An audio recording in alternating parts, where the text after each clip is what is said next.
Olá, boa noite! Que bom ter você aqui comigo novamente. Eu sempre muito empolgada com os nossos entrevistados. Confesso que hoje é um programa que eu estou bem ansiosa. Tenho aqui comigo hoje o Dr. Douglas, nosso delegado aqui de União da Vitória. A gente vai conversar sobre temas bastante atuais. Além de contar um pouquinho da história, da trajetória do Dr. Douglas, nós vamos também entrar em pautas que têm relevância para você que está em casa. Nós vamos falar sobre criminologia digital, sobre os crimes digitais, como que a gente consegue prevenir algumas situações digitais, e eu quero você aqui comigo nos nossos 3 blocos para acompanhar essa conversa.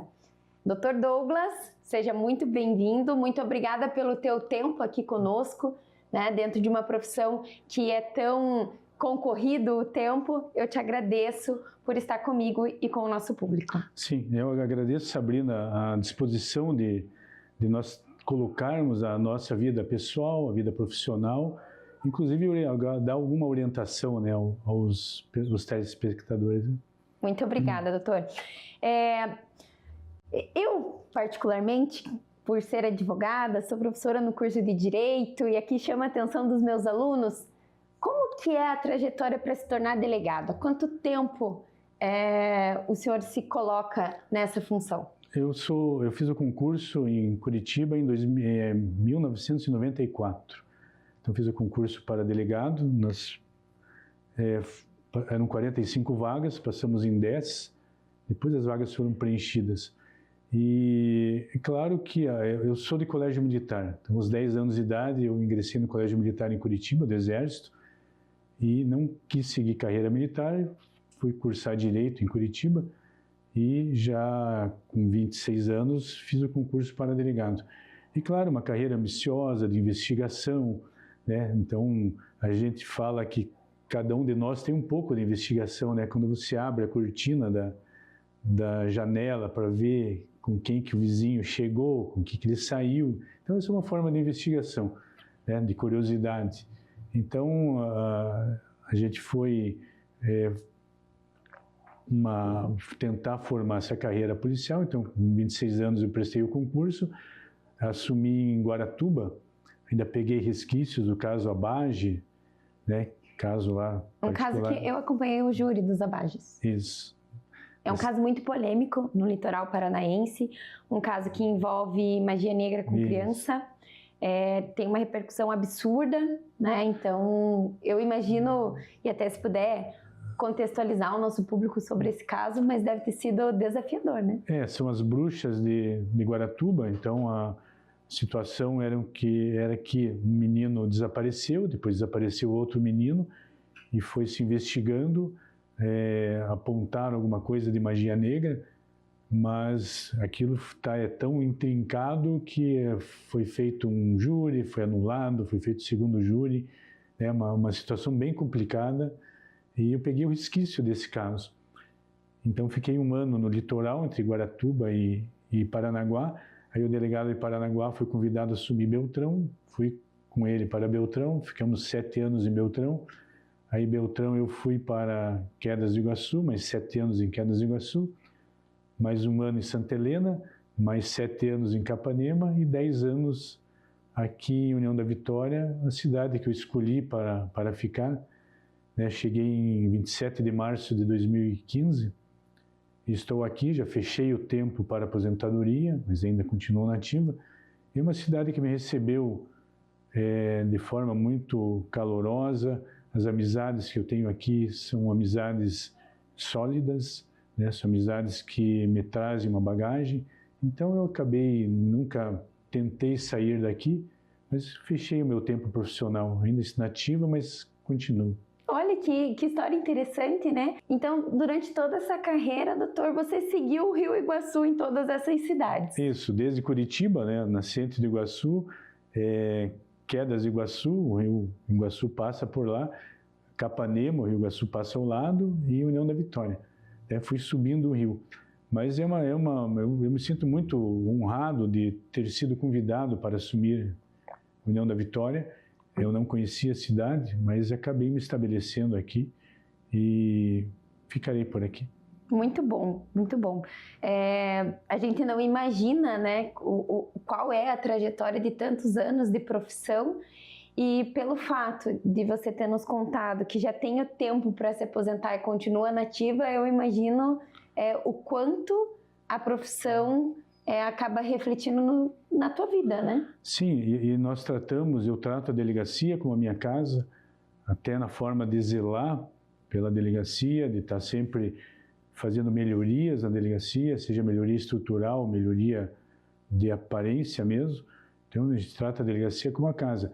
Eu, como já me considero cidadão de União da Vitória, eu trato os interessados na delegacia que procuram como um colega, porque eu também sou de União da Vitória. Não sou aqui um turista, né? Não estou fazendo turismo em União da Vitória, mas sim eu trato as outras pessoas que procuram a delegacia como um colega.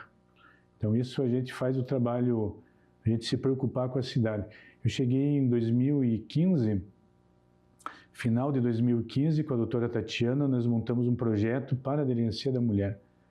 Então nós ouvíamos a Delegacia da Mulher e na subdivisão tinha uma sala de atendimento, né, que ninguém queria trabalhar ali. Então eram estagiários que trabalhavam, um funcionário trabalhava muito sem boa vontade, e vamos montar um projeto para a Delegacia da Mulher. A delegada do CODEM, da Coordenação das Delegacias de Mulher em Curitiba, era da minha turma.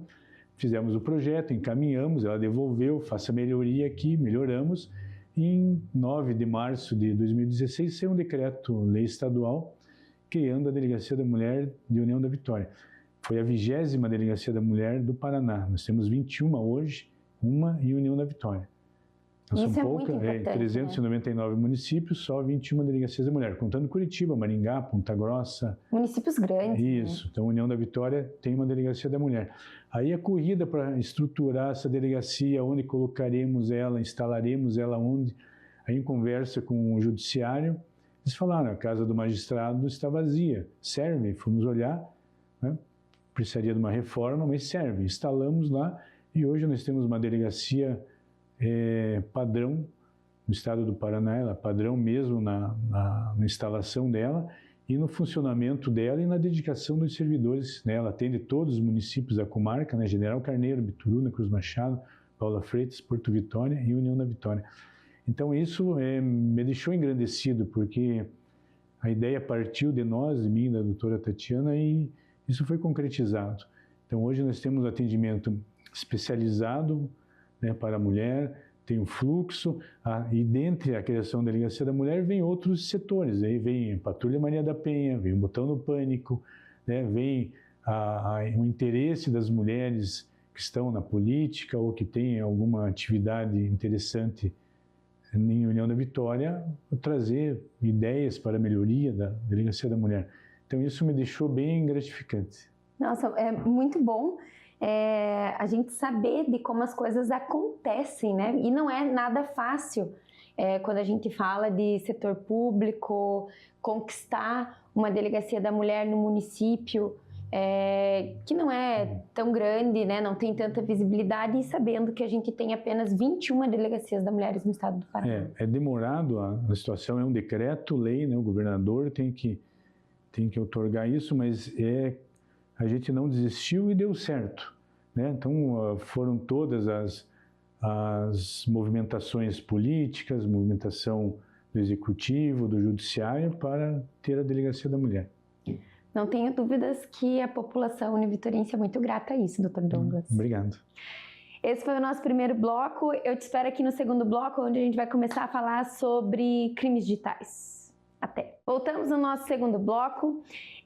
Dr. Douglas, eu tenho uma curiosidade como cidadã e também como profissional do direito, em querer saber se os crimes que apareciam na delegacia lá no começo da sua carreira, se eles continuam sendo a mesma coisa ou os tipos de crimes que aparecem hoje mudaram muito. Como que é isso dentro dessa tua visão? O direito penal ele não é estático, né? Ele tem que ir se amoldando conforme a sociedade vai evoluindo e os crimes também evoluem. Então, quando eu entrei em 94, primeiro era máquina de escrever, com papel, cópia, você datilografava, errava, passava corretivo, né? Fichários eram livros de reconhecimento, então a pessoa ia na delegacia, alguém praticou um furto contra mim, você punha um álbum, esse álbum corria pelo estado inteiro, então não era atualizado. Então, claro que vai se atualizando, né? Depois os computadores entraram na nossa vida e quando entrou a internet, entraram os crimes digitais. Então, de crimes digitais, o mais em evidência hoje no Brasil é o da Previdência. Tá? Então, subtraíram lá ou acrescentaram valores ou acrescentaram contratos no benefício que seria da pessoa e subtraíram, então, uma infinidade, uma quantia muito grande de dinheiro. Então, esse é um crime digital. Né? Você insere o contrato num programa e o programa corre, né, saindo dinheiro ou desviando dinheiro para outra conta com ele. Então, hoje nós temos contas digitais, contas de banco digitais, não precisa, você tira uma foto sua, uma foto do documento e você já está com uma conta aberta. E essa conta pode movimentar operações ilícitas, né, oriundas de crimes digitais. Então, nós temos esse tipo de crime, nós temos os golpes do Facebook, os golpes do WhatsApp, né? Então começa com o golpe que eu tenho parente perdido na estrada que quebrou o carro, eu sou mecânico e não sei o que, deposita dinheiro para mim. Essa modalidade já acabou. Agora começa outra modalidade de golpe virtual. Né? Então isso vai se evoluindo e a polícia também vai evoluindo, mantendo contato com o Facebook, com o WhatsApp, né, com a Meta, para nós oficiarmos eles, para pedirmos os dados de IP, de onde saiu aquele pontapé inicial do golpe. Então isso nós estamos alinhados para tentarmos descobrir quem são os golpistas. Nós temos golpes, nós temos situações criminais digitais muito graves. Como nós estamos falando, esse Discord, a plataforma, onde você coloca um desafio de matar alguém, de atear fogo em alguém. Então vai lá um adolescente maior, acaba praticando isso, né, filmando ao vivo, né, ganhando R$ 1.500 para quem você divulgou ganhar mais, porque tem conteúdo para isso, tem quem se beneficie disso. Então, nós temos situações bem graves, mas os golpes mais corriqueiros são esses envolvendo dinheiro, pedido de dinheiro, de WhatsApp, né, de Pix. Então, nós temos várias situações, né? Golpes de venda de carro. Esse é famoso, né? Venda de carro, eu intercepto uma foto do teu carro, ofereço para alguém. São golpes bem elaborados. Então, hoje tem que se desconfiar de tudo, de valores, né? Ninguém promete, ninguém vende um objeto com valor ínfimo, que não seja de mercado, então desconfiar dessas situações. E até aqueles golpes do Instagram, né? Vendendo geladeira, vendendo sofá. Esse é o da Casas Bahia, né? Que eu tenho um salvado da Casa Bahia, né? E daí preciso vender e acaba... e tem público vítima para isso. Tem. Sabe? Para todas as situações. Nós trabalhamos na polícia, eu trabalho há bastante tempo, como eu falei, e a gente não duvida de nada. Pode parecer uma situação mais escabrosa, você não duvida de nada. Sabe? Seja de morte, né? Matei por quê? Porque não gostei da cor dos olhos dele, matei. Então você não duvida de nada. Né? E esses golpes, você tem que duvidar do golpe. E, doutor, tem algum caso que ao longo da tua carreira, assim, te marcou como pessoa, como profissional? Tem algum, assim, que está no topo da tua lista? Assim? O mais recente, que foi grave, foi do desaparecimento das duas meninas em Cruz Machado, 2017. Então, desapareceram duas meninas da zona rural de Cruz Machado, e não tínhamos nem o corpo das meninas, nem nada, desapareceram as meninas. E daí começam, então, as situações, elas estão em um prostíbulo em São Paulo, meninas adolescentes, 15 anos de idade, estão em prostíbulo em São Paulo, prostíbulo em Pinhão, aí você vai para lá, vai para cá, né? Não, na zona rural não tem uma torre de telefone que se possa começar a investigação, né? Não tinha nada lá, até que nós correndo atrás de alguma evidência, pegamos o exército, nos auxiliou, fizemos um cordão, 50 homens varrendo toda a região, não encontramos nada. Até que começamos a investigar vizinhos. E daí acabamos descobrindo que um vizinho que até estudava com as meninas acabou matando-as e enterraram. Daí nós fomos lá, encontramos as ossadas e o menino era adolescente e ficou internado 3 anos em Curitiba.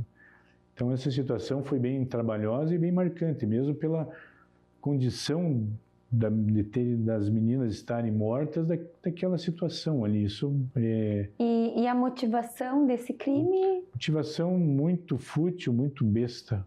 Não tem, as meninas não sofreram violência sexual, né? A alçada delas estava com o sutiã, com a calcinha, mas só alçada. Então isso marca a gente pela futilidade. Então, pela banalização do mal, né? Como eu falei, você não duvida de nada. Né? Então, o ser humano, ele faz tudo. E um crime cometido por um outro adolescente também. Por outro adolescente. Isso bem quando eu cheguei aqui.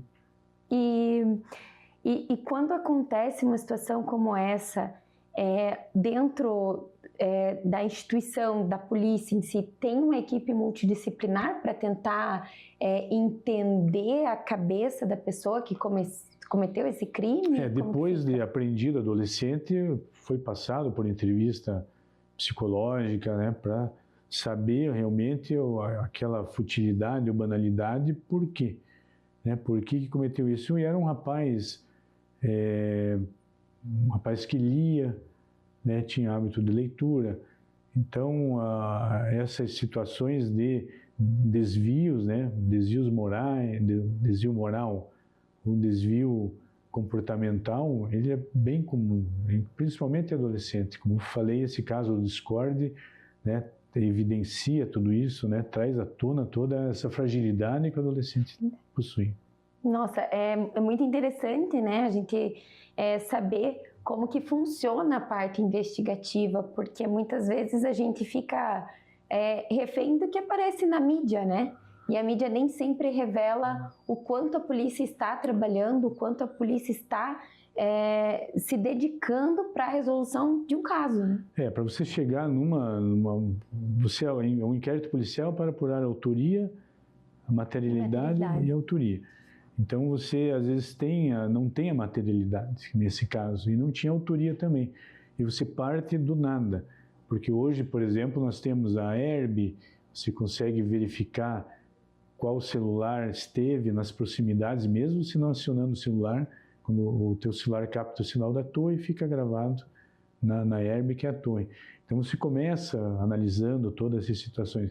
E nesse caso era uma região rural, não tinha torre, então você começa do nada. Ele começa a ter linhas de investigação. Não deu certo aqui, vai para outra linha, até que deu certo. Muito bom. Obrigada por esses esclarecimentos. Eu sou muito curiosa, né? Então eu tenho esse lado.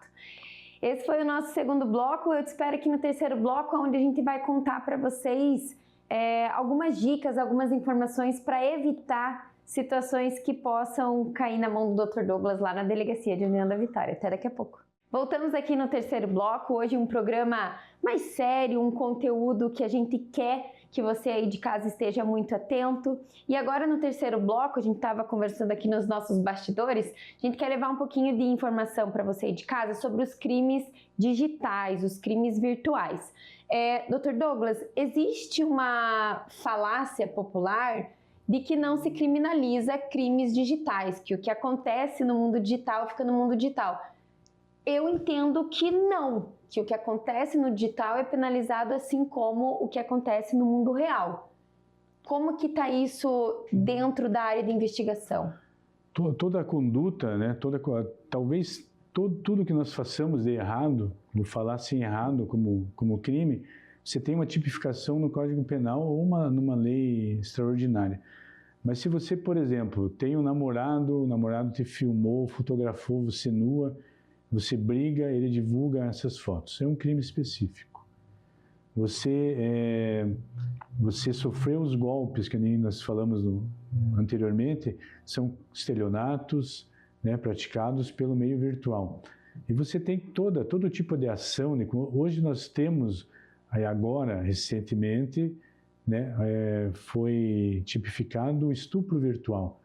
Então você veja que não é contato físico, não há contato, não há conjunção carnal, né? E mais existe a figura da conduta do estupro virtual.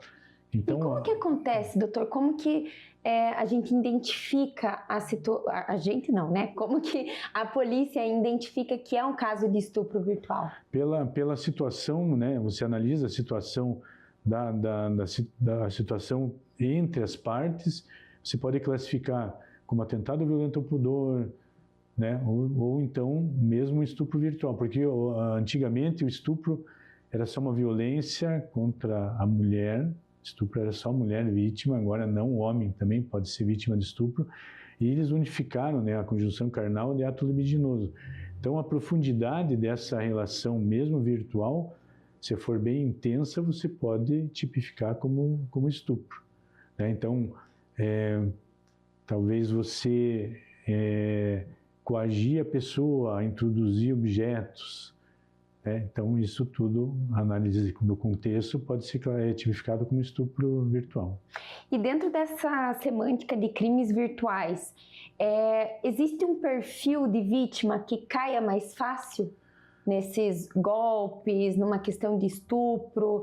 Existe uma certa vulnerabilidade dessas vítimas? Bom, primeiro, as vítimas, geralmente adolescentes, né, que se deixam dominar pela outra parte que as conduz a praticar esses atos. Nós tivemos um caso na Delegacia da Mulher, do ano retrasado, que era um cidadão de Palmas, em Tocantins, né, que fazia com que as adolescentes aqui da região nossa, né, praticassem situações sexuais bem incisivas, né, bem graves. Então isso pode ser considerado esse estupro virtual. Mas esse cidadão, ele não era visto, ele simplesmente convencia as adolescentes a praticarem esses atos. Isso por mensagem? Porque primeiro se pede a foto, você convence a menina ou alguém a te enviar uma foto nua. Aí com essa foto nua, você fica ameaçando ela, de que se ela não fizer isso, ele vai publicar a foto dela no Facebook. Vai de repente mandar para os pais. Que daí a família tem acesso, né? Então esse constrangimento, essa ameaça, né, que começa com uma foto nua, faz com que as meninas pratiquem atos mais graves, mais severos nessa parte sexual. E a parte sexual ela é muito visada, né, porque muitas vezes você não tem controle sobre a tua libido, né? Então nós vemos lá o presidente dos Estados Unidos se envolvendo com a estagiária. Não precisava, né, uma pessoa tão poderosa nos Estados Unidos se envolve com a estagiária. Então essas situações de libido nós temos que tomar cuidado porque elas acabam, né, sendo mais fortes que a nossa moral. Então esse é um problema. Mas a outra situação de crimes sexuais na internet são os namorados.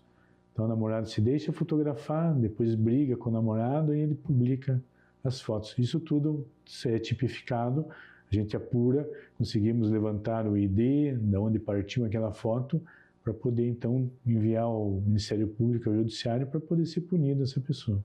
Muito bom passar essa informação para você aí de casa, até para você saber que o que acontece no mundo virtual, o que acontece no mundo digital é sim penalizado, é objeto de investigação e hoje a tecnologia já está dentro das nossas delegacias auxiliando essa busca de informação até para a concretização da autoria e da materialidade do crime, né? Mas o que eu alerto é que você jogar uma foto na internet é como você assoprar uma folha ao vento, não sabe onde vai parar e não consegue rastrear isso. E mesmo que você retire o conteúdo daquela plataforma, aquilo já foi divulgado, já foi espalhado, então é muito melhor prevenir, né? Não se deixar fotografar, né? Não ter total confiança, né? Porque isso causa um transtorno muito sério e é uma coisa que não se apaga. É irreparável, né? O dano de uma informação jogada na internet, uma foto adicionada na internet, muitas vezes não permite o direito ao esquecimento que a gente fala, né? A internet, ela nos deu liberdade e, no outro ponto, ela tira a nossa privacidade. Porque hoje tudo você divulga, qualquer ação que você faça, divulga, e se você for visado por um criminoso, pode até estar dentro na penitenciária, quando ele tem acesso a um celular, ele está te monitorando. Então ele pode interferir nessa sua situação e começar a aplicar golpes. Ou então uma quadrilha vir aqui, se você se esbanja num carro importado, se esbanja com joias, se mostra isso, capaz de alguém vir e praticar um crime, aí uma violência física grave, por causa dessa exposição. Não dá para ostentar, né? É complicado porque nós temos várias situações, por exemplo, droga. Não se acaba com a droga, agora com a descriminalização dos 40 gramas da maconha. Isso não quer dizer que se eu andar com 40 gramas eu não vou ser punido como traficante, porque eu posso ter informação, né, de que você está traficando. Quando você é abordado com 40 gramas ou 3 buchas de maconha, você vai ser tipificado como tráfico. Mas a droga é uma batalha perdida. Então, o que se faz? Você só orienta. Então, a Polícia Militar tem o PROERD, que atua dentro das escolas. As campanhas contra a droga, a publicidade é muito grande, né, para fazer um trabalho como se fez com o cigarro. Então, a droga, ela está aí, o pequeno traficante está na nossa região, né, e ele só é substituído. Você prende, só é substituído por outro, e assim vai. Então, não se acaba com essa situação. Acaba-se com informação, né, informação, instrução, né, com a droga, com a gravidez indesejada da adolescente. Então, tudo isso você trabalha com prevenção, com divulgação massiva, né, martela na cabeça. Me lembrei de uma situação lá do celular, de verificar o celular do adolescente. Então, alguns podem implantar um programa para que verifique o que o adolescente está acessando ou não, mas muitos não conseguem, né? Então, aquele pai que trabalha fora o dia inteiro, a mãe também, como é que você vai fazer essa verificação em celular do adolescente? Então, a forma é a instrução, a forma talvez seja a divulgação da punição desses adolescentes no Discord, que, né, estão sendo internados, né, uma está na delegacia internada provisória, presa, né, vai para o Sense amanhã. Então, divulgar que esses adolescentes estão sendo punidos por isso. Não é o fato de ser adolescente que não vai me acontecer nada. Bem importante, doutora, a gente falar aqui para o nosso público, a gente está encerrando aqui, mas poderíamos... Até assunto tem. Esse caso que o Dr. Douglas está falando do Discord, que é uma plataforma virtual que os adolescentes são estimulados a realizarem desafios em trocas de dinheiro, aconteceu aqui na região. Então, quando o Dr. Douglas fala dessas 2 adolescentes que estão hoje sendo investigadas, uma delas está presa, é aqui da nossa região. A gente não está falando de uma situação que aconteceu em São Paulo, no Rio de Janeiro, não, aqui. Tá? Então é importante essa conscientização dos nossos adolescentes, do nosso público, porque a internet não tem fronteiras. Ela traz essa maldade à disposição. Por isso, esse caráter pedagógico da informação. Esse alerta se faz. Realmente não interessa para aquele que lança a maldade, vamos dizer assim, para quem chega. Se é de Cruz Machado, se é de Bituruna, se é de União da Vitória, para ele não interessa. Ele lança essa maldade e o adolescente vai praticar isso convencido de que isso aí é bom. A adolescência, a nossa parte, é a nossa formação, a nossa formação física e a nossa formação moral. Então, é ali que entra o criminoso. No momento de extrema vulnerabilidade das pessoas, exatamente. Né? Dr. Douglas, muito obrigada pela tua presença aqui mais uma vez. Eu gostei muito da nossa conversa, gostei muito de saber dessa proatividade que o doutor emprega na Delegacia de União da Vitória. Muito obrigada mesmo. E para você que nos assistiu, siga as orientações do Dr. Douglas. É importante estar atento e eu te espero no próximo Vista Fina. Obrigada!